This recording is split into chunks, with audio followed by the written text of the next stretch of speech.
तो हेलो दोस्तों, कैसे हो आप सब। आशा करता हूँ कि आप सब ठीक होंगे। अगर आपने मेरे चैनल को सब्सक्राइब नहीं किया तो मेरी आपसे रिक्वेस्ट है कि जल्दी से जाके सब्सक्राइब कर दो। आज हम जुजुत्सु काइसेन के सीजन 2 का पहला एपिसोड देखेंगे। तो चलिए बिना देरी करे हुए शुरू करते हैं। एपिसोड की शुरुआत में हमें गेटो को दिखाया जाता है, जो कि एक सुनसान गली में होता है और गेटो वहाँ पर कर्स स्पिरिट को ऑब्जर्व करने गया होता है। गेटो कहता है कि मैं इन कर्स स्पिरिट को इसलिए ऑब्जर्व करता हूँ ताकि मुझे नॉलेज मिल सके और ताकि मैं मैजिशियन की तरह लोगों की मदद कर सकूं। इसके बाद सीन चेंज होता है और हमें एक नरेटेड वॉइस एक फैमिली के बारे में बताती है। वो बताती है कि ये फैमिली के लोग इस घर में बहुत दिनों से रह रहे थे, लेकिन एक दिन इनका बिजनेस लॉस हुआ और ये पूरी तरह से बर्बाद हो गए, इसलिए फिर इनको ये घर छोड़ना पड़ा।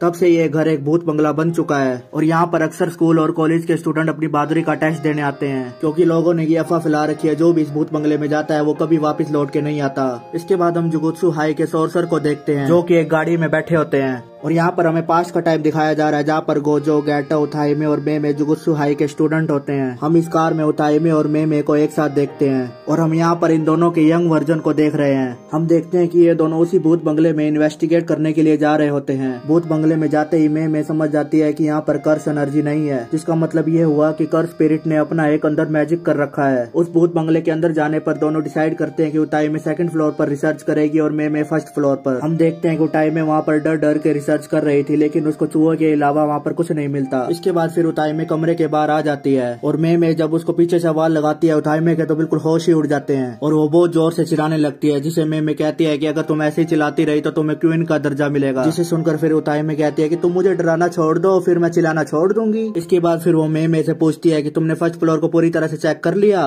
फिर मेमे कहती है यही तो है फर्स्ट फ्लोर। फिर मेमे कुछ चीजों को पॉइंट आउट करके उथाइमे को बताती है कि मैंने इन चीजों को 3 बार चेक कर लिया है और साथ में मैंने ये मार्क भी बनाया है। इसे सुनकर फिर उथाइमे के चेहरे के तो होश ही उड़ जाते हैं। फिर वो दोनों अपनी रिसर्च दोबारा से जारी रखते हैं, लेकिन उनके हाथ में कुछ नहीं लगता, जिससे उन दोनों को रियलाइज हो जाता है कि वो एक लूप में फंसे हुए हैं। इसके बाद उथाइमे कहती है कि ये एक बैरियर मैजिक है जिससे कर्स विक्टिम को फंसा देता है और उसे मार देता है। यहाँ पर फिर मेमे कहते हैं कि तुम तो विक्टिम की नजरिए से देख रही हो, अगर तुम यहाँ पर होती तो तुम इस सिचुएशन को कैसे हैंडल करती। इसे सुनकर फिर उथाइमे कहती है कि हम दोनों को पता है कि ये एक लूप है और मैं इसे डोनट की शेप में देख रही थी, लेकिन ये ऐसा नहीं है, क्योंकि जो तुमने मार्क बनाया है ना उसका डिस्टेंस चेंज होता जा रहा है, जिसका मतलब ये हुआ कि ये लूप फिक्स नहीं है और अगर हम यहाँ से भागेंगे तो ये लूप कोलैप्स हो सकता है। उथाइमे की बातों को सुनकर फिर मेमे उसे 90 पॉइंट्स देती है। इसे उथाइमे बहुत ज्यादा गुस्सा हो जाती है और कहती है कि मेरे बाकी के 10 पॉइंट्स कहाँ गए। इसे सुनकर फिर मेमे कहती है कि हम दोनों को एक साथ अपोजिट डायरेक्शन में भागना होगा। फिर प्लान के हिसाब से दोनों अपोजिट डायरेक्शन में भागने लगती है और जिससे फाइनली वो लूप टूटने लगता है और वो दोनों बाहर आ जाते हैं। और इसके बाद फाइनली हमारे हीरो गोजो की एंट्री होती है और फिर वो उथाइमे से कहने लगता है कि मैं तुम्हें यहाँ पर बचाने आ गया हूँ, सच सच बताना तुम यहाँ पर रो रही थी क्या।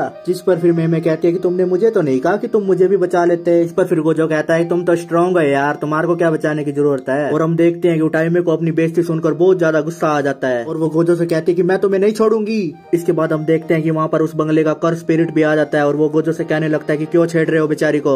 जिसे सुनकर फिर गोजो कहता है कि ये तो स्ट्रांग है, इसको कौन परेशान करेगा। ये सुनकर फिर उथाइमे तो पूरी तरह गुस्से से लाल हो जाती है और तभी वहाँ पर शोको की एंट्री हो जाती है, जिसे देखकर उथाइमे बहुत ज्यादा खुश हो जाती है और उसको गले लगा लेती है और उसे कहती है कि तुम ही हो जो मुझे बुली नहीं करती। फिर अगले सीन में हम जुगुत्सु हाई स्कूल के प्रिंसिपल को देखते हैं, जिसका नाम मासामिची यागा होता है और वो इन तीनों की क्लास ले रहे होते हैं। कहते हैं कि तुम किसकी परमिशन से किसी के मिशन के बीच में गए थे। हम देखते हैं कि वो सब तो गोजो के ऊपर इशारा कर देते हैं। इसके बाद फिर प्रिंसिपल यागा उसे चपेट लगा देते हैं। इसके बाद हम बास्केटबॉल कोर्ट का सीन देखते हैं, जहाँ पर गोजो कहता है कि मुझे जूरी के रोल से बहुत दिक्कत है। जिस पर फिर गेटो कहता है कि कर्स को बनने से एक वही चीज रोक सकती है जिसका बड़ा दिल होता है। अगर आपको नहीं पता कि कर्स स्पिरिट कौन होते हैं तो मैं आपको बता दूं, कर्स स्पिरिट वो लोग होते हैं जो लोगों की नेगेटिव एनर्जी को खाकर स्ट्रॉन्ग बन जाते हैं। इसके बाद फिर गेटो कहता है कि जितने भी इनविजिबल थ्रेट्स हैं हमें उन्हें विजिबल करना होगा। इसे सुनकर फिर गोजो कहता है कि हाँ हाँ तुम सही कह रहे हो। फिर गोजो कहने लगता है कि मैं कमजोर लोगों के प्रति केयरफुल होकर थक चुका हूँ। जिस पर फिर गेटो कहता है कि हाँ तुम ठीक कह रहे हो, लेकिन लाइफ का यही रूल है, हमें कमजोर को बचाना होता है और स्ट्रॉन्ग लोगों को डिस्ट्रॉय कर देना होता है। इस पर फिर गोजो कहता है कि अपनी बड़ी बड़ी बातें बंद करो, मुझे इससे उल्टी आ रही है। इन दोनों की बातों को सुनकर शोको तो पक चुकी होती है और वहाँ से रफू चक्कर हो जाती है। गोजो की उल्टी वाली बात को सुनकर तो गेटो को बहुत ज्यादा गुस्सा आ जाता है। फिर वो कहता है बाहर चल, तेरे को बताता हूँ मैं। इस पर फिर गोजो कहता है क्यों भाई, बाहर तेरे को डर लगता है क्या जो मुझे बुला रहा है। और तभी वहाँ पर प्रिंसिपल यागा आ जाते हैं। प्रिंसिपल को देखकर फिर वो दोनों अपनी लड़ाई छोड़ देते हैं और एक्सरसाइज करने की एक्टिंग करने लगते हैं। प्रिंसिपल उन दोनों से कहते हैं कि मैं तुम्हारे लिए एक मिशन लाया हूँ, तुम्हें एक लड़की का बॉडीगार्ड बनना होगा। ये लड़की मास्टर टेंजन की प्लाज्मा वेसल बनने वाली है। इसके बाद फिर प्रिंसिपल उन दोनों से कहते हैं कि मास्टर टेंजन के पास आर्ट ऑफ इमोरलिटी है। इसका मतलब ये नहीं कि वो इमोर्टल है, उनको समय समय पर अपनी बॉडी चेंज करनी करनी पड़ती है ताकि जो उनके पास नॉलेज है वो यहाँ पर बना रहे। इसे सुनकर फिर गोजो कहता है कि ये तो बहुत कूल लग रहा है। फिर गैटो कहता है कि मास्टर जैसे हैं वैसे ही नहीं रहेंगे, अब वो मर जाएंगे और जो मास्टर टैंक नई बॉडी के साथ आएंगे उनका पर्सनैलिटी बिल्कुल अलग होगा, मगर उन्हें भी domes of the star corridor के अंदर ही रहना होगा ताकि वो जुगुत्सु हाई की लोकेशन को प्रोटेक्ट करते रहें।